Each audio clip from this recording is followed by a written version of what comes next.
그 줄세우기라고 말씀드렸죠. 네 글자. 가장 부정적인 거 자동차, 그리고 지금 얘기하고 있는 화학주. 올해 연말 보면 현대차 좋다고 생각을 합니다. 우리는 항상 시장을 매일 체크하는 가운데 타이밍을 생각할 수밖에 없잖아요. 타이밍을 생각해서 단기적으로 보면 지금은 타이밍이 아니라고 말씀드릴 수 있어요. 파는 것 자체는요, 좀 더 감각적인 부분이고요. 이런 것들은 확실히 중수 고수하고 하수하고는 확실히 차이가 날 수밖에 없어요. 분위기가 그렇게 좋지는 않은데 그래도 그냥 나름 잘 선방하는 것 같아요. 국제 정세는 쉽지 않은데. 네, 그런 것 같아요. 사실 1월 달에 주가 측면만 보면 우리가 러시아하고 이미 전쟁을 했었죠. 이머징 마켓이 먼저 흔들리는 과정 속에서 우리나라가 유독 더 많이 빠졌고요. 이러한 부분이 2월 달 중순 넘어서 막상 전쟁이 발발을 하다 보니까 발발하고 나서는 상대적으로 미국이나 러시아 빠진 것 대비해서는 우리나라가 상대적으로 선방하는 모습이 좀 나타나고 있어요. 우리가 뭐 빅텍 유니드 스페코 먼저 전쟁 테마로 들어왔고, 이러한 부분이 해외 이제 자주 국방을 위한 무기 수출 쪽으로 돌아가면서 한국항공우주, LIG 넥스원, 하나 에어로스페이스, 하나 시스템 이런 부분으로 돌았죠. 그 다음에 이제 또 주목을 받을 수가 있는 게 이런 위성 통신 관련된 이런 종목이라면 저는 지금 세트라가 괜찮다고 생각해요.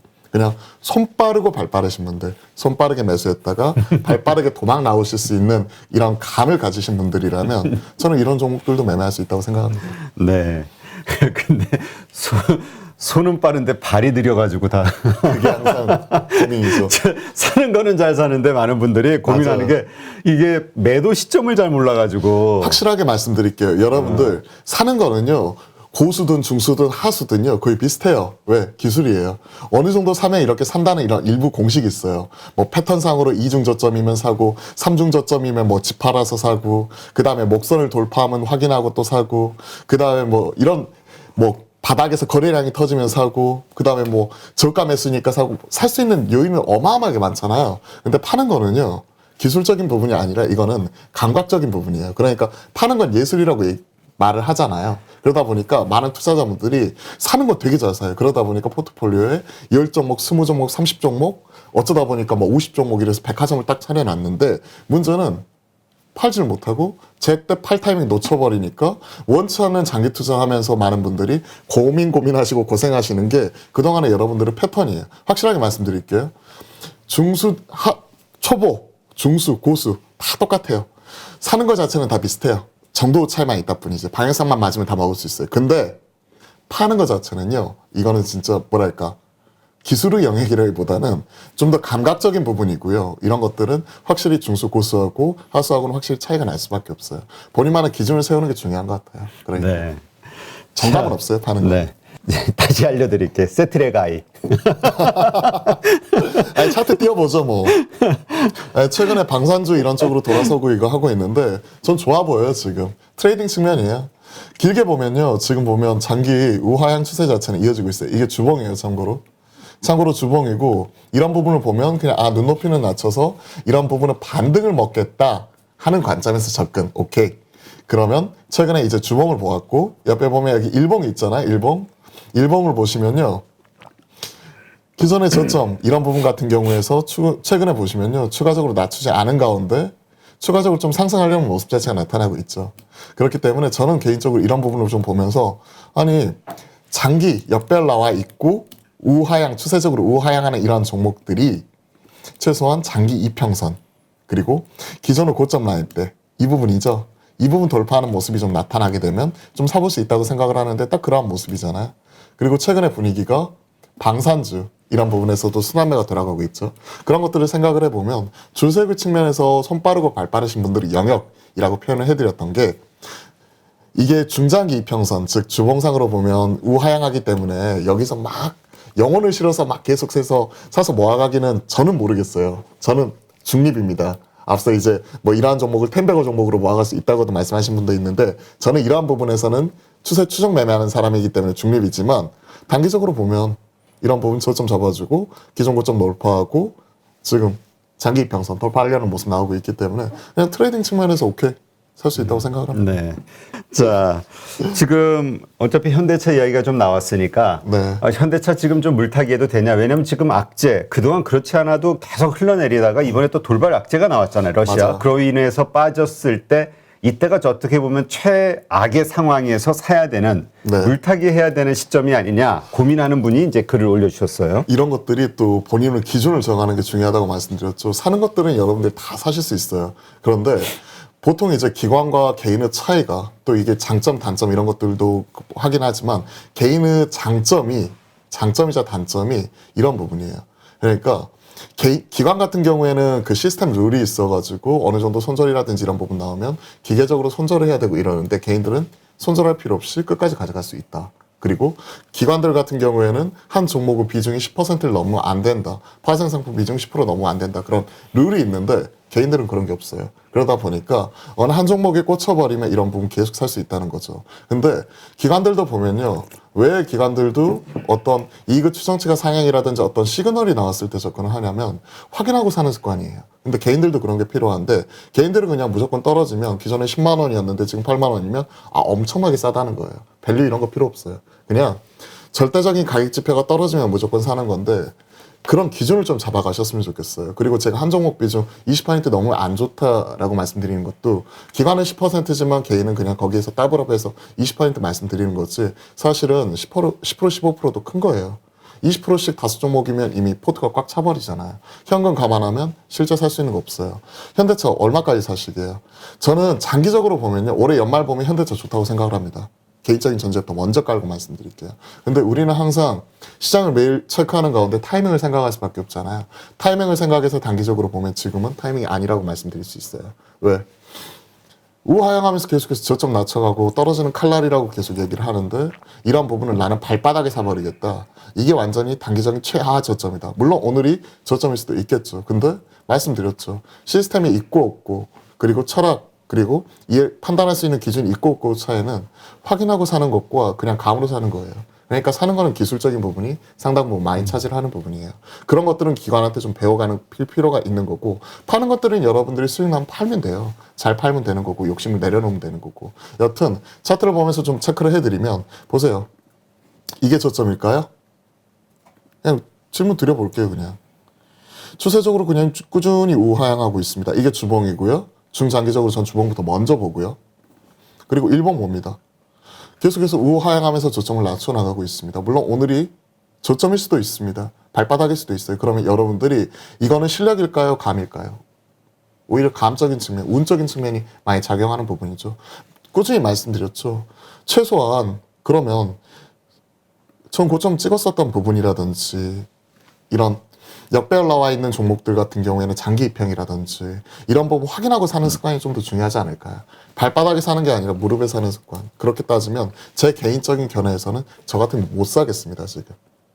그리고 지금 이게 비싸다고 느껴지시죠? 만약에 이런 부분이 2주일, 한 달 동안에 추가적으로 떨어졌었을 때는 이 장기 역배열 나와 있는 장기 이평선 자체는 계속해서 이렇게 내려올 것이고요. 전 고점 같은 경우도 여기지만 기존의 고점을 여기서 만들게 되면 오히려 이런 부분도 더 내려올 수 있겠죠. 그렇기 때문에 너무 조급증 느끼지 마시고 확인하고 사는 좀 기술적인 부분 이런 부분도 여러분들도 같이 고려해 주셨으면 좋을 것 같습니다. 네. 그 방송에서 아마 우리 여러 차례 아마 이야기들 들으셨을 텐데 그 흘러내리고 있는 주식을 살 때는 바닥을 다지고 다시 반등하면서 첫 번째 그 저항선을 돌파하는 시점. 네, 맞아요. 그때 이제 사자. 근데 이제 우리 개인 투자자들 입장에서는 자꾸 최저가에 그러니까 자꾸 낮은 가격에 살려다 보니까 맞아요. 이제 이렇게 흘러내리는 과정에서 바닥 확인이 안 된 과정에서 먼저 들어가는 일들이 좀 잦죠. 그러다 보니까 비중이 5%, 10%이다가 갑자기 20%, 30% 커지고요. 그리고 이게 떨어지는 종목은 추세 하락하는 종목들은 언제까지 몇 달 동안 빠질지 몇 년 동안 빠질지 이건 모르잖아요. 그러니까 이런 것들은 떨어지는 종목 여러분들은 시청하고 계시는 투자자분들 95%는 이걸 거꾸로 하고 계세요.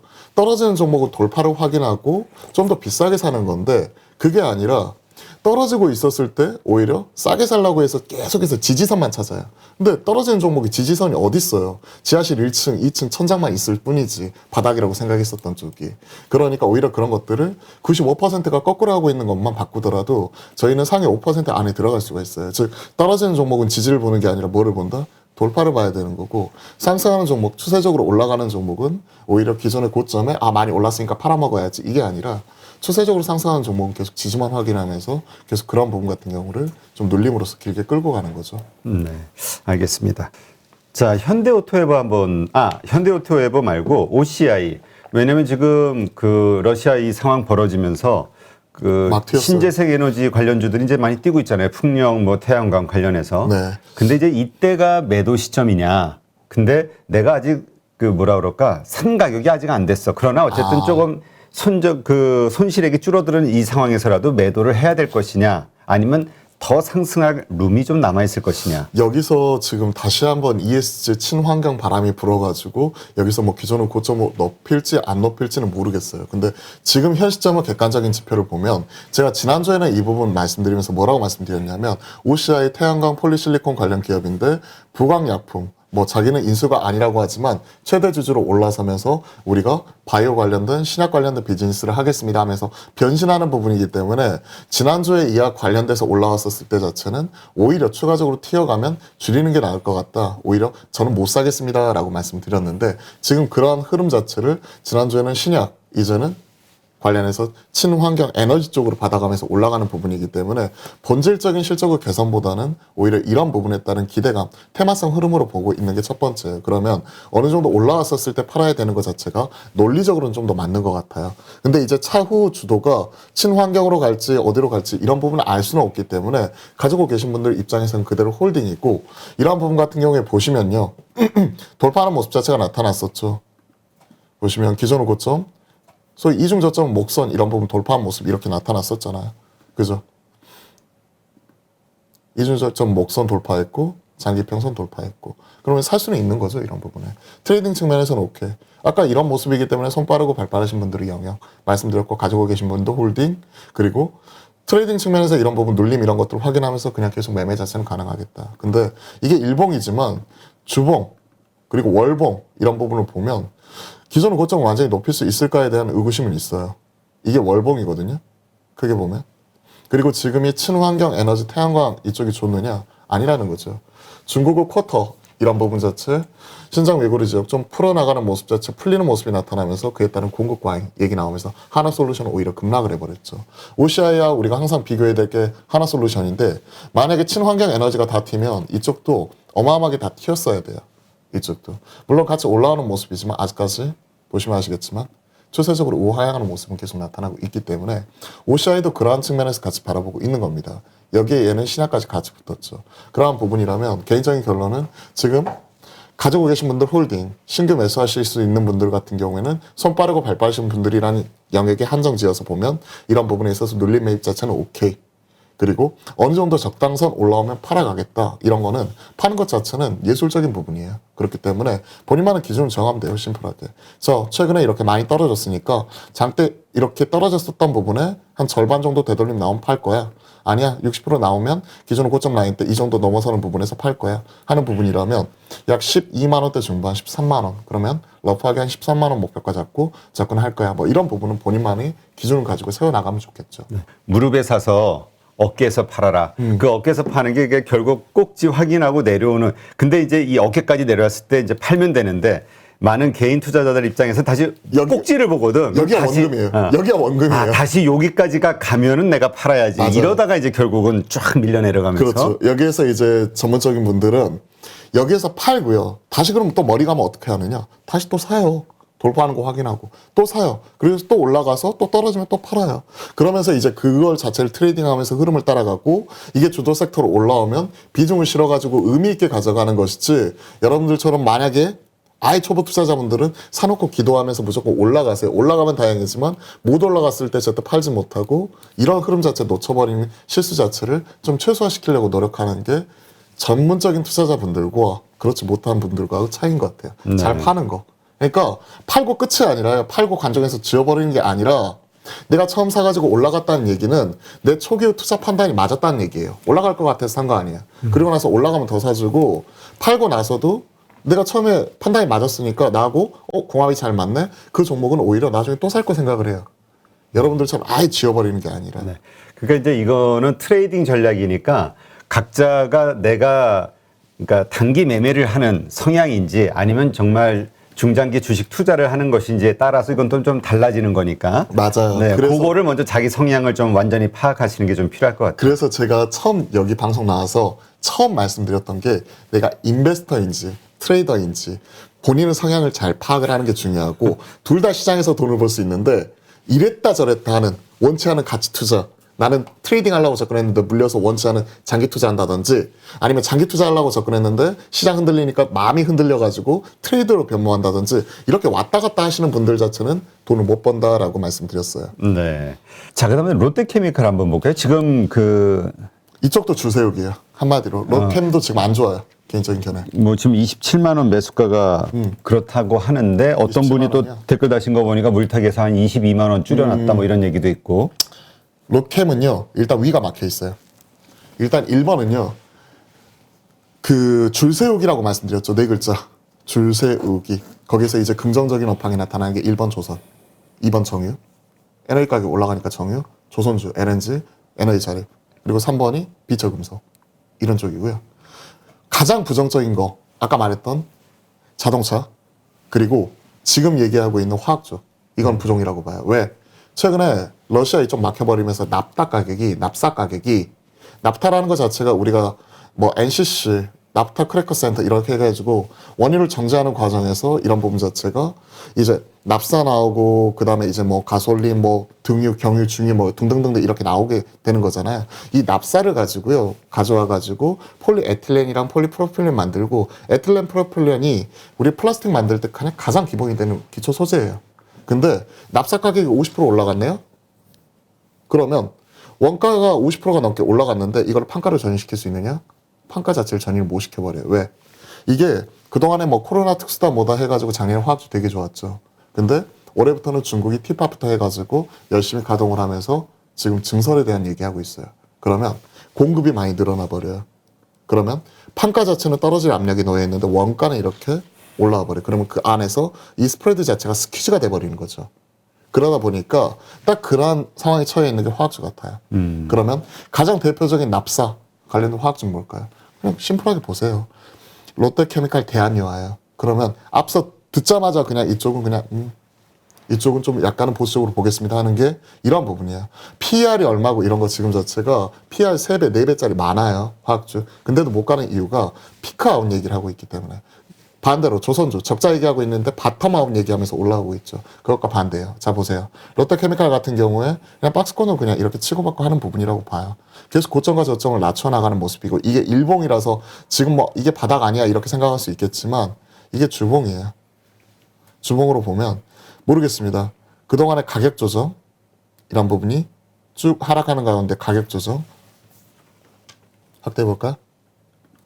가격 조정 이후에 기간 조정하고 다시 위로 갈지 이런 부분 자체는 알 수는 없지만 최소한 장기 평선과 기존 고점 라인 때 이 부분이 되겠죠. 돌파하는 모습이 나와줘야 되잖아요. 그런 거 아니기 때문에 그냥 이 안에서 그냥 박스권 플레이 하겠다는가 기본적인 저는 전략이에요. 그리고 이제 기본적으로 이 화학주 같은 경우들은 보통 팔아야 되는 시점들이 그러니까 잘 돼도 문제인 게 시설 투자가 들어가면 이제 또 쫙 그 모아놨던 돈 써버리니까. 그리고 중국이 뭐 한다 하면 쫙 이렇게 떨어져 버리고. 네, 그래서 이게 정말 뭐라 그러지 이거 그 박스권 매매를 잘해야 된다라는 이야기가 예전부터 있긴 했었어요. 롯데케미칼이 되게 핫한 종목인 게 피어 케미칼 업체잖아요. 이런 롯데케미칼, 대한유화, 송원산업 뭐 이런 종목들이 피어 케미칼 업체이기 때문에 특히나 이런 유가라든지 이런 부분과 그리고 화학 스프레드에 되게 민감해요.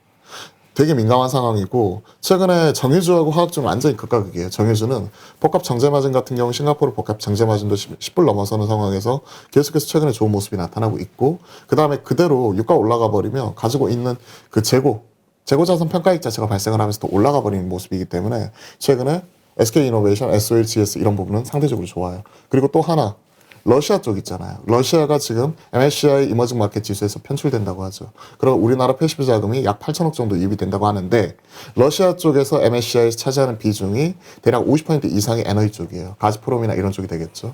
그런 거 발라보게 되면 우리나라에서 8천억 유입이 되는 것 중에서 약 6천억 가까이가 에너지 쪽인데 에너지 쪽에 바라보게 되면 SOE라든지 SK이노베이션이라든지 GS라든지 오히려 이런 쪽을 수혜해요. 그러니까 이런 쪽은 지금 괜찮아요. 패시브도 그렇고 분위기도 좋고. 근데 화학주는 완전 반대예요. 그렇기 때문에 이런 부분 같은 경우가 납사 뭐 이런 부분 관련해 가지고 최근에 뭐 올라가서 이런 스케줄 자체도 있긴 하지만 그냥 화학주 같은 경우에는 작년에 모든 경기 민감주들 보면 작년 6월 달이 거의 고점이에요. 그러면서 꺾이기 시작을 했죠. 마찬가지예요. 우리나라 지수도 6월 달에 고점 찍고 꺾이기 시작했죠. 왜? 이익 추정치가 그때 고점 찍고 떨어지기 시작했으니까. 작년 8월부터 이제 그 저희가 나왔죠. 그 얘기가. 맞아요. 피크아웃에 대한 피크아웃. 이야기가. 왜 6월 달에 고점 찍고 3,400 찍고 나서 레벨 다운돼 버렸죠. 즉 지금 지수가 가려면 이익 추정치 자체가 돌아야 되는데 최근에 225조에서 계속해서 주간 단위로 떨어지고 있어요. 그죠? 왜? 에너지 가격이 올랐으니까 수출로 먹고 사는 나라가 힘들죠.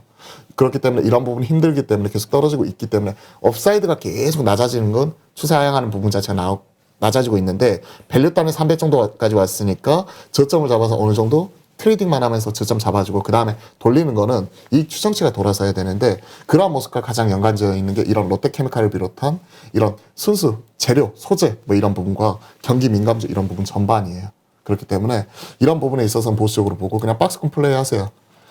저점 19만 원, 23만 원이니까 20만 원 밑으로 깨지면 살 수 있다고 생각해요, 저는. 그리고 23만 원, 뭐 이런 부분이고 기존 고점이 대략 23만 원 정도, 이 정도이기 때문에 22만 원 넘어가면 팔기 시작할 것 같아요. 그러면 20에서 22만 원 사이에 두고 그 밑으로 떨어지면 샀다가 22만 원 넘어가면 팔았다가 그 안에 플레이만 할 것 같아요. 네. 제가 길게 말씀드리는 이유는 단순히 롯데케미칼뿐만이 아니라 많은 화학주를 가지고 계신 분들이라든지 여타 다른 종목 가지고 계신 분들은 시장을 판단할 수 있는 눈, 근거 이런 부분에 대해서 말씀드리는 거니까 이런 어프로치만 가져가시면 돼요.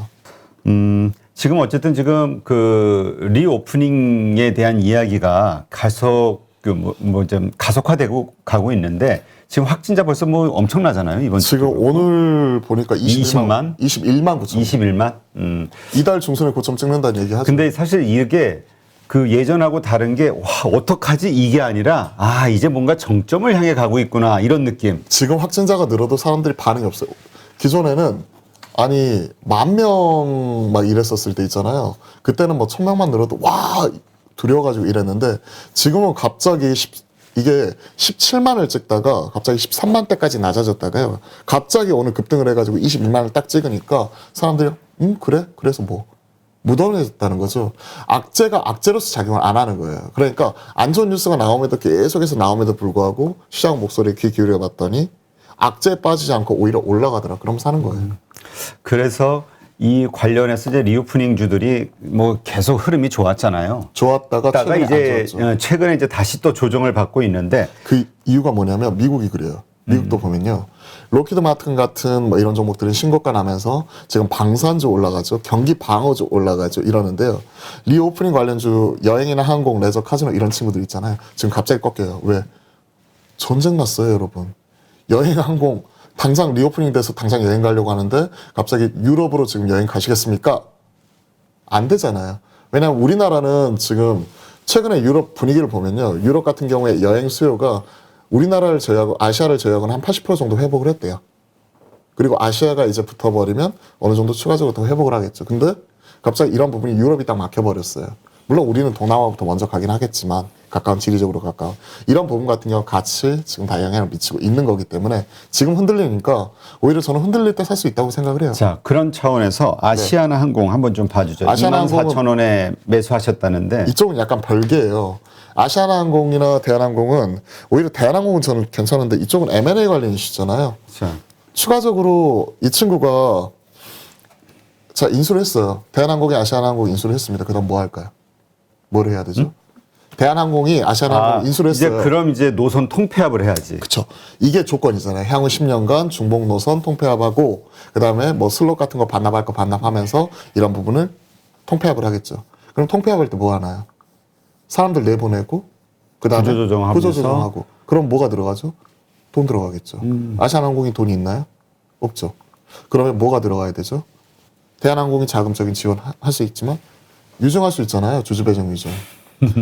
그러니까 저는 이쪽은 모르겠어요. 그리고 대한항공도 돈을 지원해야 되기 때문에 저도 이쪽이 실적 아무리 좋더라도 일단은 전 도끼는 뜨고 보고 싶어요. 하지만 지금 뭐 그런 차원에서 보면은 모든 LCC들도 그렇고 다 지금 유상증자를 앞두고 있는 섹터잖아요. 맞아요. 좀 좋아진다 해서 주가만 올라오면 유상증자 하려고 할 거고 지난주에 TA항공이 유상증자 했잖아요.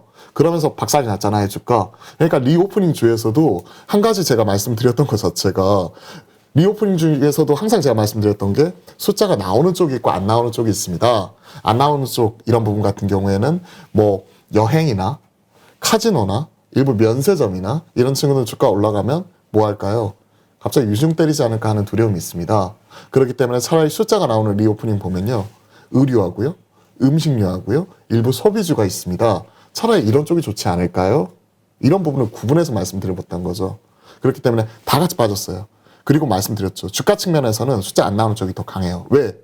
마이너스 1,000억 나던 것이 마이너스 100억까지 나오면 똑같이 적자긴 하지만 900억이 계산이 되는 건데 플러스 100억 흑자 나오는 리오프닝 관련주가 왜?